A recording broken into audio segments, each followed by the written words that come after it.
I kept calling this Godzilla minus Kong. I don't know. And then I'm just like, wait, no.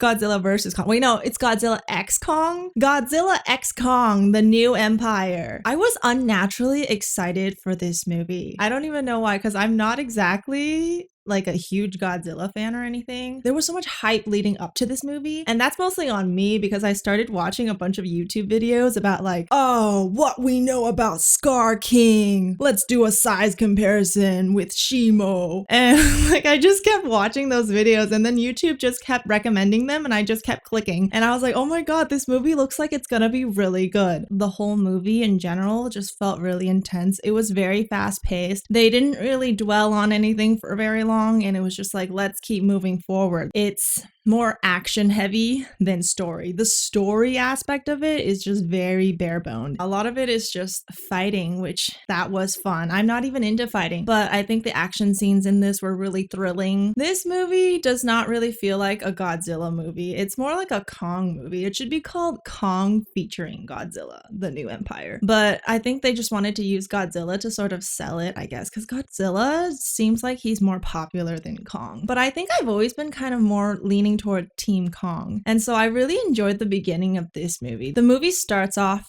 in Hollow Earth and we're following Kong, and like the moment it started, I got motion sickness. And like, you know how Hollow Earth is kind of like the ground and the sky are kind of like it's hard to tell, and the camera was just like spinning around. I'm like, oh my god, I'm so dizzy. That was off to a very roller coaster start, but I really enjoyed the beginning when we were following Kong. I don't know, I felt a lot of emotions toward Kong. Like the whole time I'm just like really worried about him. I mean, he seemed really lonely. All the Kong scenes, I was just like so scared that he was gonna get hurt. I really like Kong because you can tell he's emotionally intelligent. Unlike Godzilla that kind of just goes on rampages sometimes, there's a very human element to Kong that Godzilla doesn't have. So when you watch Kong, I feel like a lot of people, including myself, I get really emotional. Another reason is because, you know, Godzilla has like this thick layer of skin, whereas Kong, he's all fleshy and fluffy. So I'm just like, every time he gets injured, I'm like, oh no, he's injured. The whole like first part of this movie, the first act, was just kind of like me like feeling intense worry for Kong. If he falls down this like crack, and down there he meets other Kongs of his own kind. He sees baby Kong. This is where we get introduced to baby Kong. And at first I was like, oh my god, baby Kong is really cute. He's kind of like untrusting of Kong in the beginning, so they kind of fight, and then other Kongs are coming and fighting, and then Kong just uses baby Kong as like a weapon and just starts hitting all the other Kongs. That was a really funny scene. And then eventually they kind of form this bond. It's almost kind of like the Ash Pikachu situation, where Pikachu was like not into Ash in the beginning, but then they go through a lot of stuff and then they develop this strong bond. I thought that sequence was done very well. And then Kong sort of makes baby Kong take him to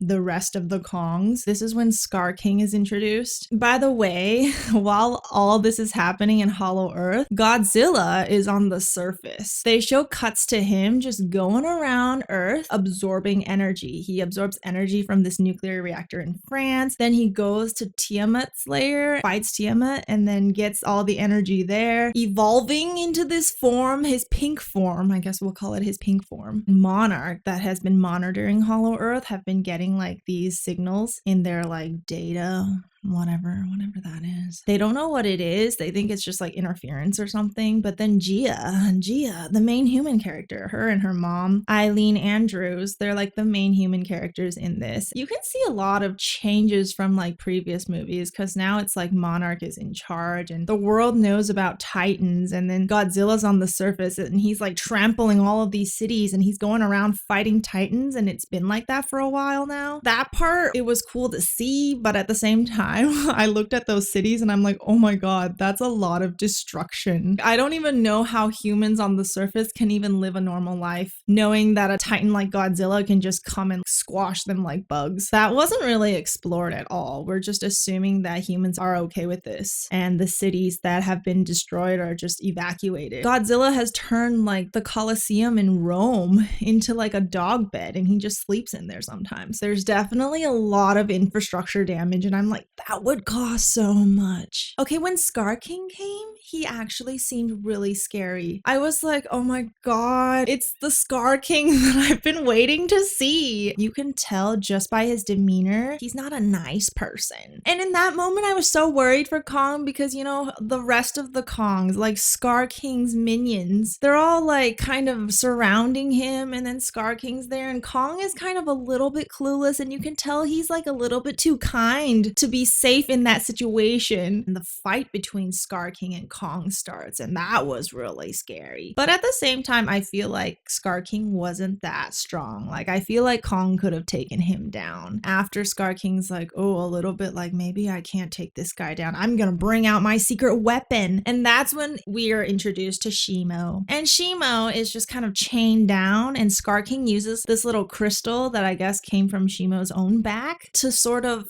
control her. He uses pain. Like, for some reason, when he waves that crystal around, Shimo's in so much pain that she has to do exactly what Scar King is telling her to do. In this fight, Kong gets frostbite. His whole arm, his whole hand is like frostbitten. And then he eventually runs and escapes. The other Kongs sort of chase after him, and he's like cornered in this situation, and he's about to die. But then Baby Kong comes in clutch and saves him, and then they bring him to this other area on Hollow Earth where the humans, Gia and her mom and Podcast Dude and this other dude, I don't even know their names. But anyways, they found the Iwi tribe, which is like Gia's people. They have like these cave drawings on a wall, and this is where the film utilizes the human characters to sort of tell the story. We find out that the reason that the ancient battle between Godzilla and the Kongs even started was because of Scar King. I guess he wanted to take over the surface world, but then Godzilla like kind of stopped him and then kind of imprisoned the Kongs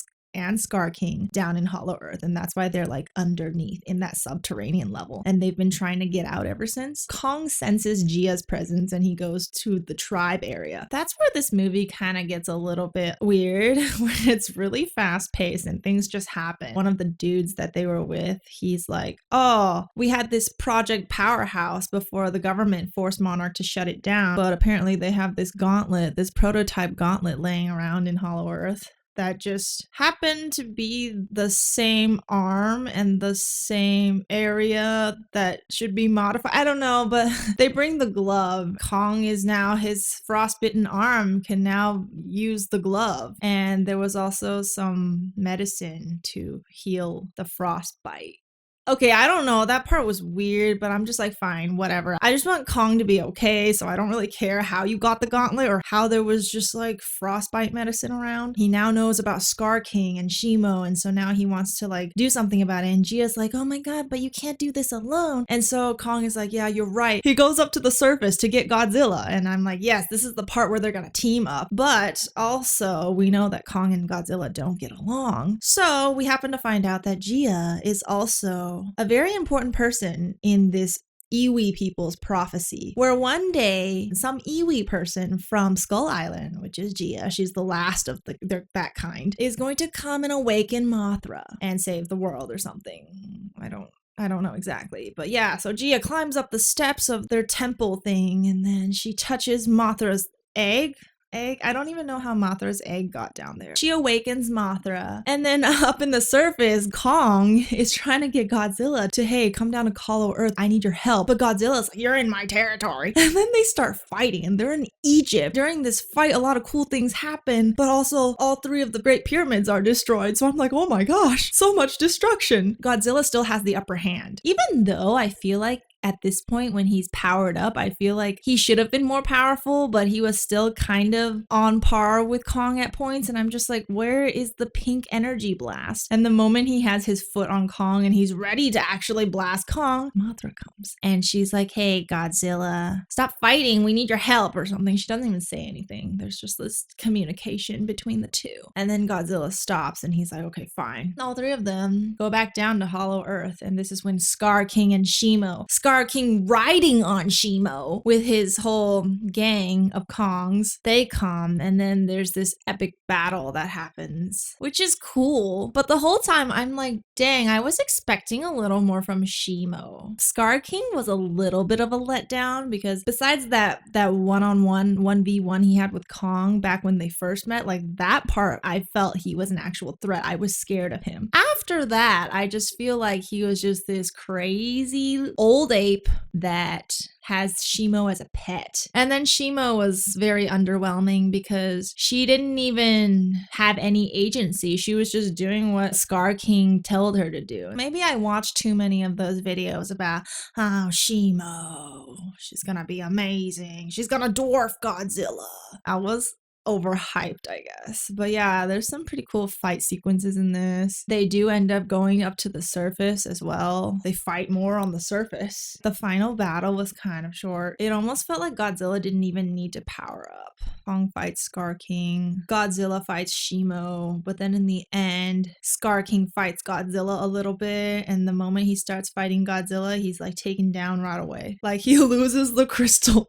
The crystal that's on the tip of his whip that he uses to control Shimo. Like the moment he like faces Godzilla, he loses that thing. It's destroyed. He doesn't have Shimo anymore. Kong is holding Scar King, and then Shimo blasts him with ice and he freezes, and then they just throw him to the ground and he shatters. Oh yeah, and they punch him. Kong just smashes Scar King, and then yeah, that was the end. And then the end was not even, they didn't even show much of the end. They were just like, cut to the aftermath. And now Kong is riding on Shimo. And Shimo is now Kong's pet, kind of. Like, I just don't know. I don't understand why Shimo has, like, no agency. Even after she was freed from Scar King, I'm like, she's just gonna be a pet now? Like, she doesn't do anything by herself? It's kind of weird, isn't it? And then Godzilla sort of just goes back to sleeping in the Coliseum. Baby Kong is also now kind of Kong's son, kind of son of Kong. We don't know what happens to Monarch. Monarch confuses me to no end. I watched Monarch Legacy of Monsters, and this movie honestly feels like it takes place in a different universe. Overall, I enjoyed this movie. I think it was a fun roller coaster. I really like Kong. I think after watching this movie, I like Kong even more. He's really nice. And now he's found his people and he has this new empire. If you guys have seen this movie, please let me know how you felt about it. Did you want more story, or did you just go in to see the fighting? I think most people went in just to see the fighting. But overall, I enjoyed it. I wouldn't say it's like a memorable movie though, because I just watched it yesterday and I honestly, I'm forgetting so many details. I'm like, I don't remember what the story was about. But I do remember really liking Kong, feeling super worried about him. And then there was a lot of fighting. And then Scar King and Shimo were kind of a letdown. There was no point in this where I thought Godzilla and Kong would lose the battle. I'm just like, this was kind of a one-sided game. But anyways, yeah, that's all I had for this movie. Thanks for watching this video. See you guys in the next one.